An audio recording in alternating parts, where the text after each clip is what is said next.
प्रस्थान का समय हो गया है सीते। लक्ष्मण, प्रस्थान का उपक्रम करो। आर्यपुत्र, क्या पंचवटी में कुछ समय और नहीं ठहर सकते? सीते, वनवास की अवधि में किसी स्थान विशेष के प्रति यह लगाव कष्ट का कारण बन सकता है। कौन जाने भाग्य कहां कहां ले जाए। भ्राताश्री, यदि माता की इच्छा है तो कुछ दिन। लक्ष्मण, पंचवटी की पिछले दिनों की घटनाओं के दूरगामी प्रभाव होंगे। अब तक शूर्पणखा और खरदूषण के समाचार रावण को मिल चुके होंगे। अब राक्षस वनवासियों और ऋषि मुनियों पर अत्याचार और बढ़ा देंगे। उनकी रक्षा का संपूर्ण दायित्व अब हमारा है सौमित्र। इसीलिए साध्वी शबरी से मिलकर मैं सतर्कता पूर्वक आगे की योजना बनाना चाहता हूँ। आर्यपुत्र, तनिक देखिए तो, स्वर्णिम आभा की छाल का मृग विलक्षण है। सचमुच? कदाचित ही पहले ऐसा स्वर्ण मृग देखा हो। आर्यपुत्र, मुझे उस मृग की छाल ला देंगे? मुझे अवश्य चाहिए आर्यपुत्र। लक्ष्मण, देख रहे हो अपनी सीता माँ की बाल सुलभ ललक? देखो तो कैसी चमक उठी है इनकी आंखें। आर्यपुत्र, आप हास परिहास में लगे रहेंगे और वो निकल जाएगा। आप चिंता ना करें माते, मैं अभी लेकर आता हूँ। ठहरो लक्ष्मण, मैं स्वयं जाकर देखता हूँ। यह राक्षसों का कोई नया छल कपट भी हो सकता है। तुम सावधानी से अपनी सीता माँ की रक्षा करना। सीते, तुम पर्णकुटी के भीतर ही रहना।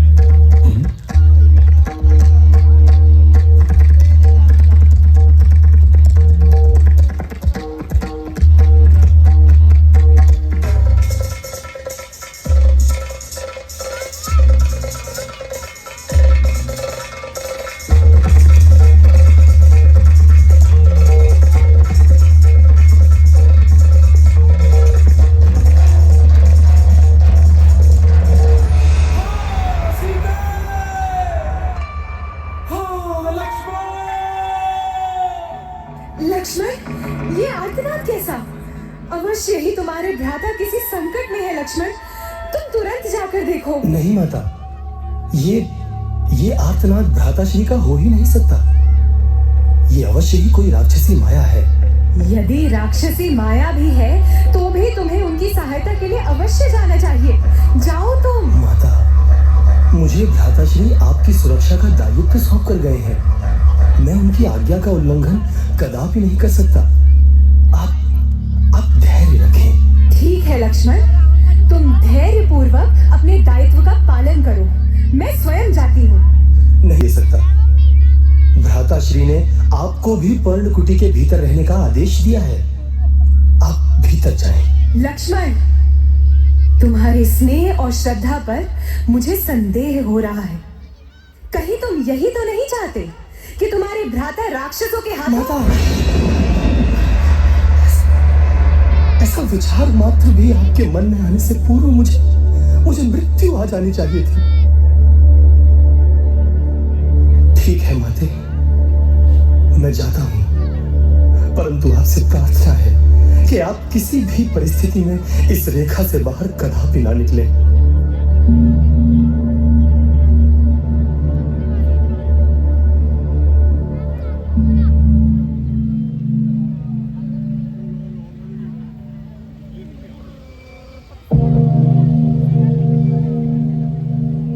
आलोक निरंजन, आलोक निरंजन, आलोक निरंजन। प्रणाम मुनिवर।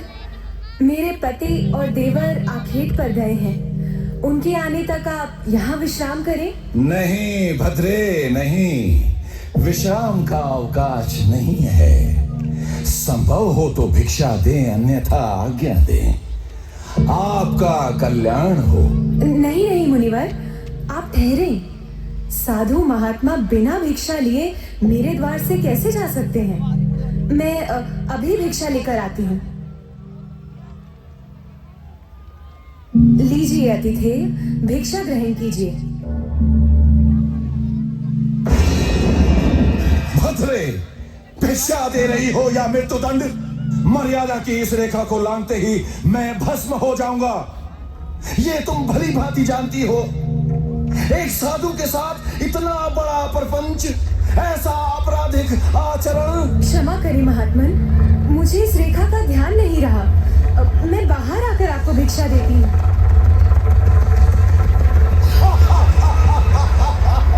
छोड़ दे पापी, मुझे छोड़ दे। अभी मेरे पति आकर तुझे दंड देंगे। छोड़ दे। लक्ष्मण, हमारे पुत्र, रक्षा करो। हे माँ पार्वती, इस दुष्ट से मेरी रक्षा करो।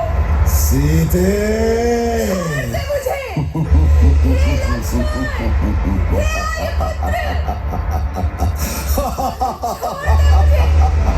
छोड़ दे मुझे। सीता जी को लेकर रथ पर रावण चला नाश के पथ पर।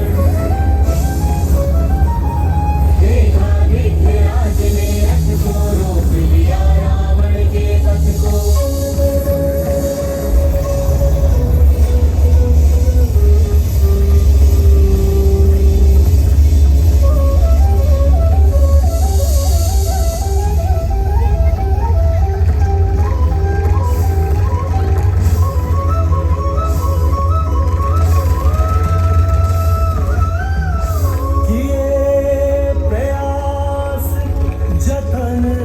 सब भरसक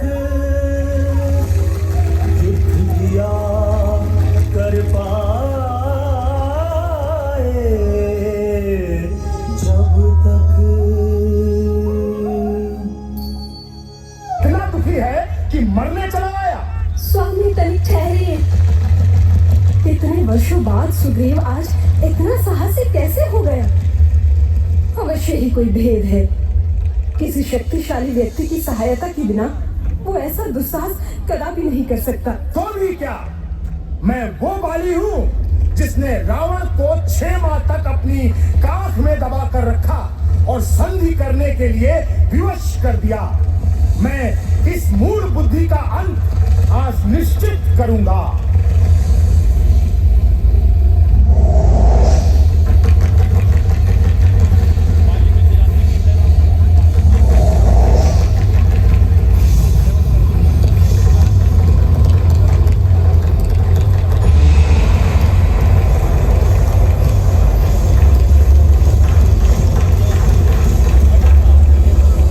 प्रभु, मैंने पहले ही कहा था वो मेरा भाई नहीं काल है। उससे युद्ध में जीतना असंभव। सुग्रीव, तुम दोनों भाइयों की आकृति एक होने के कारण मैं सब संधान नहीं कर पाया। ये लो, तुम मेरी माला पहनकर जाओ। इस बार बाली अवश्य मारा जाएगा। वानर राज, रघुवर के वचनों का मान रखिए। जाइए, आप अवश्य विजयी होंगे।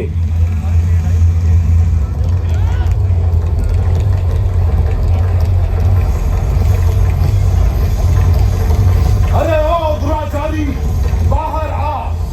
इस बार तेरा अंत निश्चित है।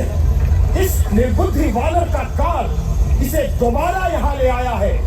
इसे यमलोक पहुंचा करके ही मैं इस कक्ष में प्रवेश करूंगा।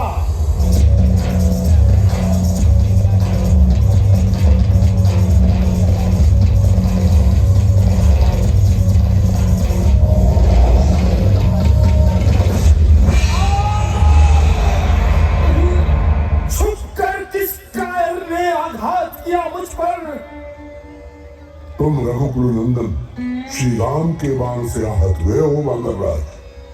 श्री राम, युद्ध की मर्यादा का ऐसा नग्न उपहास।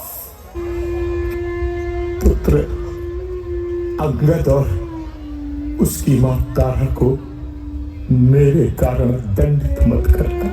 हमारी शत्रुता आपके साथ ही समाप्त हो गई बंधुवर। अंगद ही किष्किंधा का युवराज रहेगा और तारा राजमाता। मैं आपको वचन देता हूं, तुम्हारा कल्याण हो बंधु। हे महादेव, हे भोले शंकर।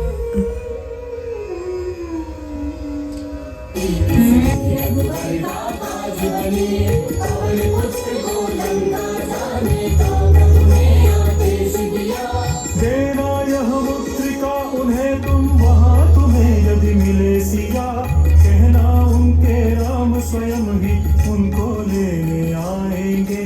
पूरा कर वनवास अयोध्या शीघ्र लेने जाएंगे। जय श्री राम।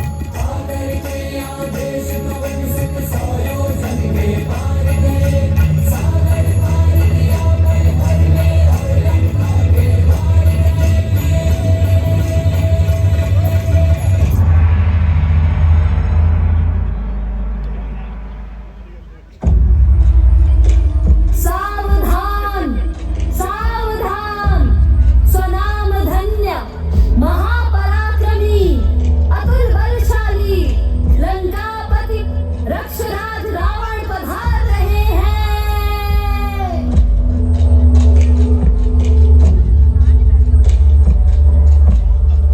जनक नंदिनी, यह निर्णय इतना कठिन भी नहीं है कि तुम जैसी कुशाग्र बुद्धि की स्वामी अब तक असमंजस में है।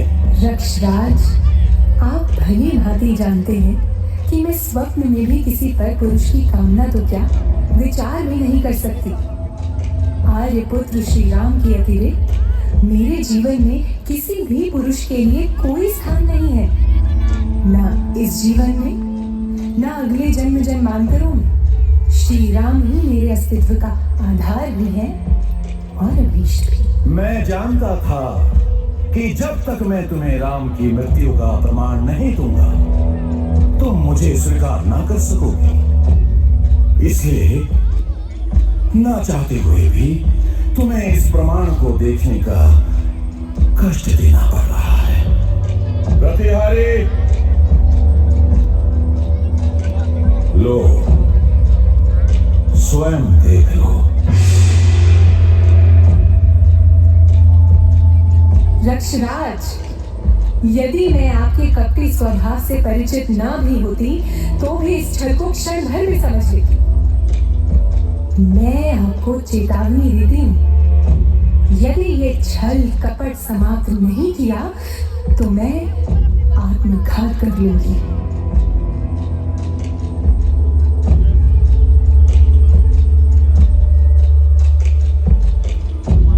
तुम सब इस उद्धत स्त्री को नितांत अकेला छोड़ दो। इस वाटिका में कोई भी इसके पास नहीं आएगा। मैं भी तो देखूं कब तक अपना दंभ बनाए रखती है।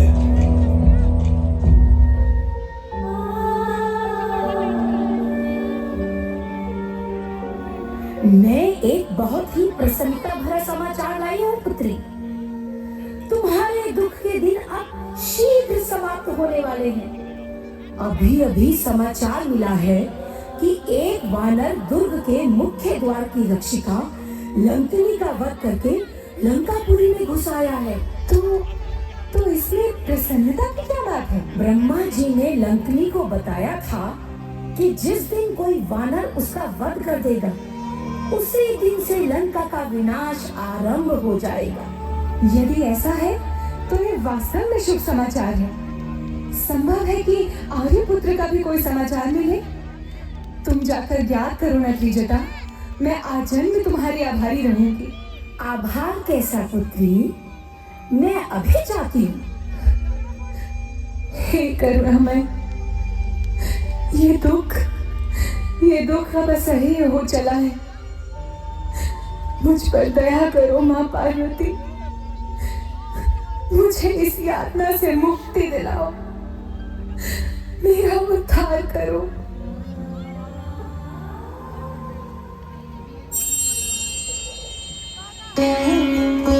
अरे, ये तो आर्यपुत्र की मुद्रिका है। यहाँ कहाँ से आई? ये कोई नया कपट है क्या रावण का? नहीं माता, ये कपट नहीं है, सत्य है। मैं लेकर आया हूँ ये मुद्रिका। वही तो नहीं जिस जिसने दुर्ग की रक्षिका लंकिनी का वध किया है? हाँ माता, मैं उसका वध न करता यदि वो मेरे भीतर आने में बाधा न पहुंचाती। अच्छा वत्स, मुझे अविलंब बताओ, कैसे है आर्यपुत्र और लक्ष्मण? कब आ रहे हैं मुझे लेने? वे दोनों सकुशल है माते। प्रभु राम ने हमारे राजा सुग्रीव से मित्रता कर ली है और अब हम सब आपकी खोज के अभियान में लगे हैं। रघुवर भी शीघ्र ही यहाँ पहुँच जाएंगे माते। बताओ वत्स, विस्तार से बताओ।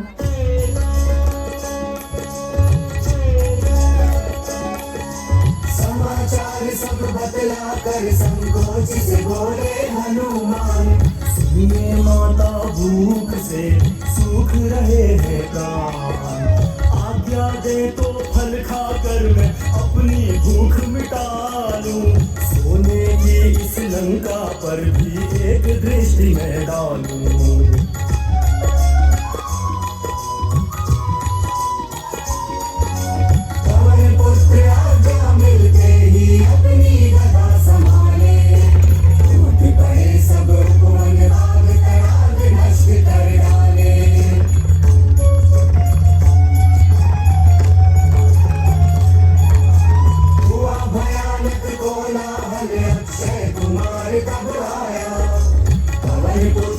क्षण भर में यमलोक उसे पहुंचाया।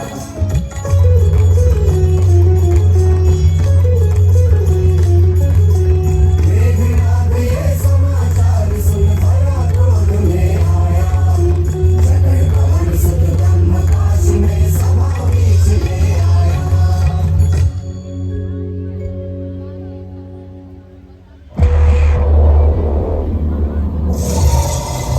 सिर धड़ से अलग कर अनुज अक्षय के वध का प्रतिशोध ले लूं। नहीं पुत्र मेघनाद, अपने क्रोध पर किंचित अंकुश लगाओ। रक्षराज, हमें ज्ञात करना चाहिए कि यह हत्यारा वानर कौन है और यहाँ क्यों आया है। ठीक है, बता रहे दुष्ट, कौन है तू? किसने भेजा है तुझे और किस प्रयोजन से? शीघ्र बता। मैं प्रभु श्री राम का दूत हनुमान हूँ। माता सीता की खोज में यहाँ आया हूँ। मेरा अभिप्राय किसी को मारने या आहत करने का नहीं था। जो कुछ भी हुआ वो मात्र आत्मरक्षा में हुआ। क्या तुझे रक्षराज के प्रकोप का किंचित भी भय नहीं? मुझे किसी का भय नहीं है रक्षराज। भय उसे होता है जो असहाय स्त्रियों को चुराने जैसे घृणित कृत्य करता है। सैनिकों, ले जाओ इसे और इसके टुकड़े टुकड़े करके दुर्ग से नीचे गिरा दो। कौवों और गिद्धों का आहार बनने दो इसे। क्षमा करें रक्षराज, ये दूत है, इसका वध नहीं किया जा सकता। ठीक है। इस वानर की पूंछ में आग लगाकर इसे नगर में घुमाओ, जिससे नगर वासियों का मन भय मुक्त होगा। जो आज्ञा रक्षराज।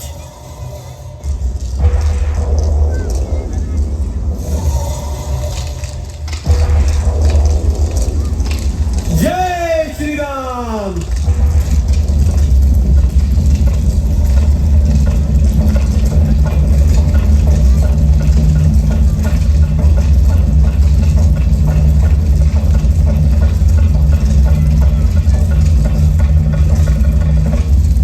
रक्षराज, क्षमा करें, आपके हठ का परिणाम आपके सामने है।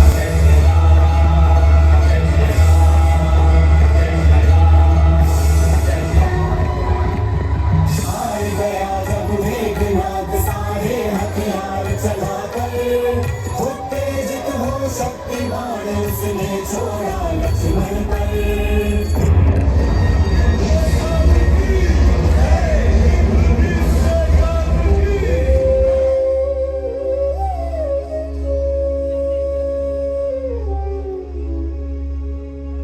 शक्ति लगी मूर्छित हुए, गिरे धरणी पर वीर।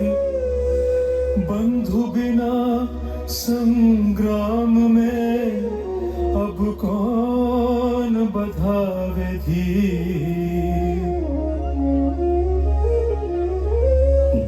भांति भांति से उन्हें जगाने का प्रयत्न करते थे। तीनों लोकों के स्वामी असहाय रुदन करते थे। वैद्य बुलाने हेतु विभीषण ने हनुमान पठाए। एक घड़ी में वैद्य सुशैल को पवन पुत्र ले आए। जांच परख कर वृद्ध वैद्य ने युक्ति एक बताई। भोर फूटने से पहले ही संजीवनी मंगाई।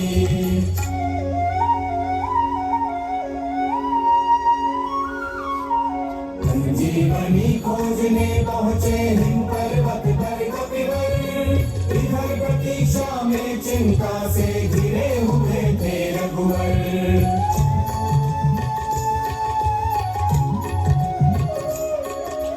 और पुत्र हनुमान समूचा पर्वत ही ले आए।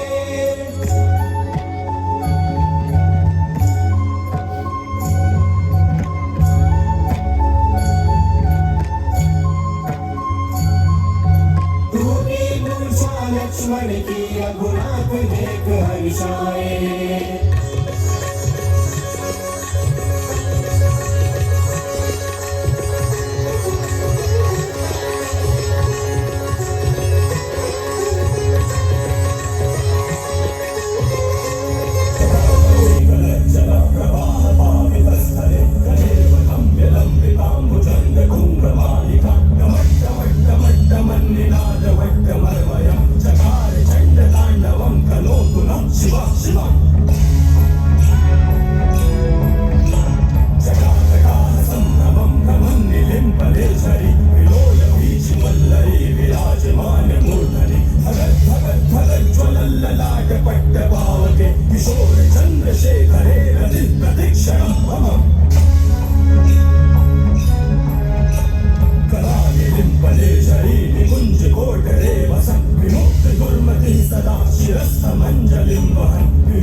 युद्ध आरंभ हो। तुम्हें अपनी पात्रता सिद्ध करनी होगी। तुम्हें सिद्ध करना होगा कि तुम मुझसे युद्ध करने के योग्य हो। मुझे स्वीकार है रक्षराज। कहिए क्या करना होगा? तुम्हें मेरे 5 प्रश्नों के उत्तर देने होंगे। यदि तुम समुचित उत्तर दे पाए तो मुझसे युद्ध कर सकोगे, अन्यथा अपनी सेना लेकर लौट जाओगे। मैं प्रस्तुत हूं, आप प्रश्न करें। तुम इस युद्ध को धर्म युद्ध कहते हो। बताओ, धर्म क्या है? धर्म शुभ और सकारात्मक आचार विचार, व्यवहार और विश्वास का कुल योग है दशानन। आचार, विचार, व्यवहार और विश्वास इनको कैसे परिभाषित करोगे राम? इन्हें परिभाषित नहीं, परिलक्षित होना होता है रक्षराज। ठीक उसी प्रकार जैसे आपके और मेरे व्यक्तित्व से हमारे आचार विचार, व्यवहार और विश्वास परिलक्षित होते हैं। क्या अंतर है तुम में और मुझ में? हमारी मान्यताएं और मूल्य भिन्न हैं, इसीलिए धर्म भी भिन्न है, जो हमें एक दूसरे से पृथक करता है। अर्थात आप अपने धर्म को बलपूर्वक थोपने का प्रयास करते हैं, इसलिए उसका विरोध होता है। मैं अपने धर्म का पालन कर उसे अनुकरणीय बनाता हूं। क्या अपनी संस्कृति का प्रसार करना हमारा धर्म नहीं है? धर्म और संस्कृति एक दूसरे से पृथक नहीं, एक दूसरे के पूरक हैं। धर्म का पालन और प्रतिपादन कालांतर में स्वतः संस्कृति के स्वरूप में परिवर्तित हो जाता है रक्षराज। अंतिम प्रश्न करें लंकेश। इस युद्ध का परिणाम क्या होगा? धर्म की विजय और पुनर्स्थापना। ठीक है राम, मैं संतुष्ट हुआ। लो, मेरा प्रहार संभालो।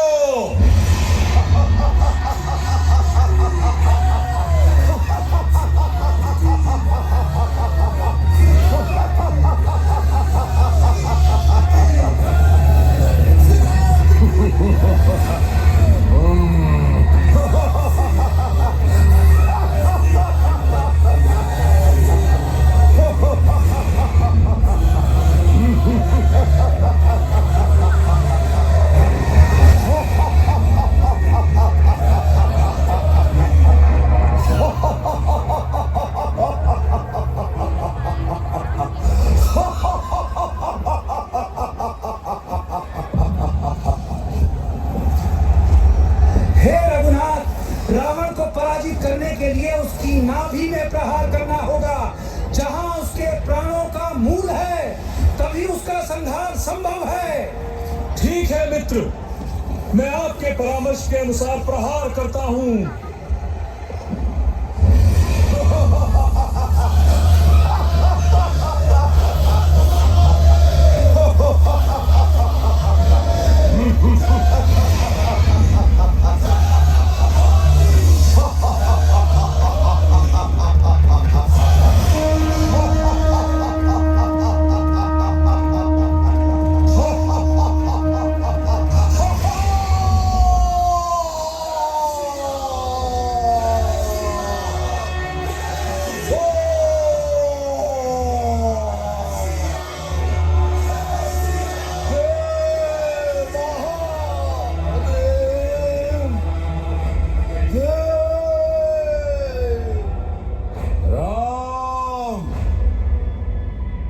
तुम विजयी हुए,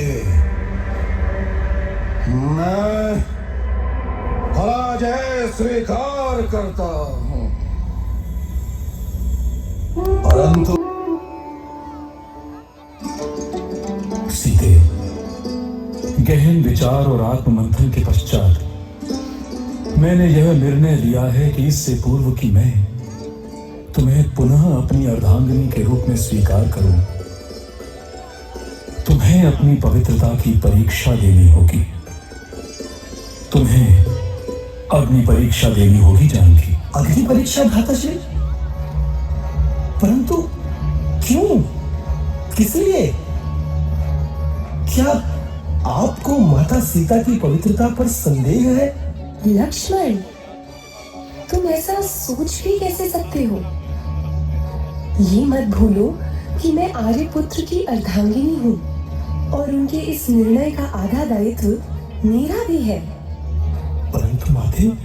लक्ष्मण, जीवन पर्यंत तुमने आर्यपुत्र की इच्छा मात्र को भी आदेश मानकर पूरा किया है। आज इस परम सुख की बेला में ये विवाद उपयुक्त नहीं है लक्ष्मण। आर्यपुत्र के इस निर्णय का कारण मुझ पर संदेह नहीं, अपितु मेरी प्रतिष्ठा और सम्मान की रक्षा है। मुझे मेरे कर्तव्य का पालन करने दो।